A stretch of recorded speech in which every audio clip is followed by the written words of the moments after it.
Hey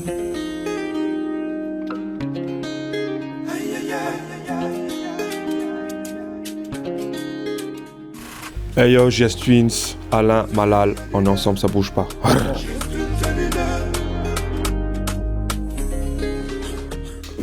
Nitomboanay am'raha moa zany tamin'ny officiellement tamin'ny taona 2018 iny tamin'ny namoanay ny Avelao fa avant an'izay efa nanana groupinay zay GS Twins moa efa teny foana efa hatramin'ny 2010 zay mirahalahy tany la réunion namorona le hoe GS Twins satria tia mozika dia efa mihirahira teny foana fa ny officiellement tamin'ny 2018 efa misy hirana ary tamin'ny 2010 mbola tsy mivoaka eny. Avy eo tonga amin'izay tonga 2018 hoe andao morokira amin'izay tsika andao amin'izay koa tsika hanao clip amin'izay hoe tena hoe ho atsika dia navoaka le izy any zay tsy nieritreritra mihitsy no hoe nalaza tena zay na hoe hipety be le izy fa hoe mba misy an'izany hoe raky tsara zany voalohany zany hoe ho anay dia nety mola izy dia tant mieux.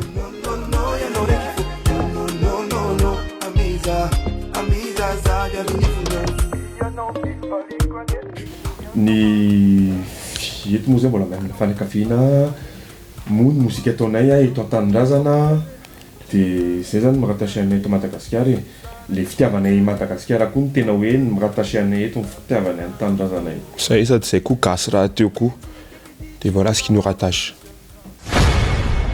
Ny fandraisan'ny publika malagasy anay eto dia tena mahafinaritra satria tena mandray zavatra ataonay roalahy ampitiavana be foana. Tena hoe touché anay roalahy le izy. Sady mafana be zareo eto franchement ils sont chauds. À part les concerts, on projet, clip, on projet any album koa zay tena ketrehanay roalahy be amin'izao mihitsy tena miezaka mafy mihitsy zay manome tsara ho anareo foana dia isan'andro zay tena miasa mafy rester connecté, ça arrive fort la vie. Oui, sady izy io koa album anay voalohany tena hoe voalohany dia tena miezaka mafy zay hoe manao milay équipe matanjaka miasa ao ambadika eo daholo ça va être du lourd, dinguerie. Za henan-kisoa voanjobory amin'ilay matsiro be satria matsiro raha fototsy henan-kisoa amin'ilay matsiro be satria za koa matsiro tahaka izay ihany koa. Si lui c'était un jouet pour femme, t'as capté. Et lui, un jouet pour homme. Un chihuahua parce qu'il aboie trop mais il ne mord pas. Et lui un singe parce qu'il crie trop. Voilà.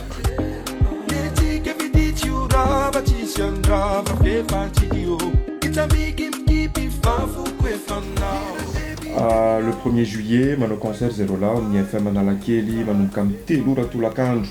Amin'ity zany miavaka kely amin'ny zavatra nataonay roalahy tamin'ny fotoana satria amin'ity dia tena tendrena, musicien complet, danseur, choriste, feno artiste surprise, ny guest amin'io FSC, ils sont lourds. Dia tonga maro satria manomana zavatra amin'ilay be zay tsy ho diso fanantenana nareo rehetra dia ny tapakila koa afaka jifainareo any amin'ny machine amin'ny ticket place ny vidim-pidirana 10 000 ariary ny tsotra, 25 000 ariary indray kosa ny VIP. Dia manomboka amin'ny 26 juin indray aza taraiky fa manomboka eo lasa 15 000 ariary ny tsotra dia lasa 30 000 ariary ny VIP. Merci beaucoup Annie Urban Studio, on est ensemble, ça bouge pas, c'est la MIF. Fort, on est ensemble comme jamais.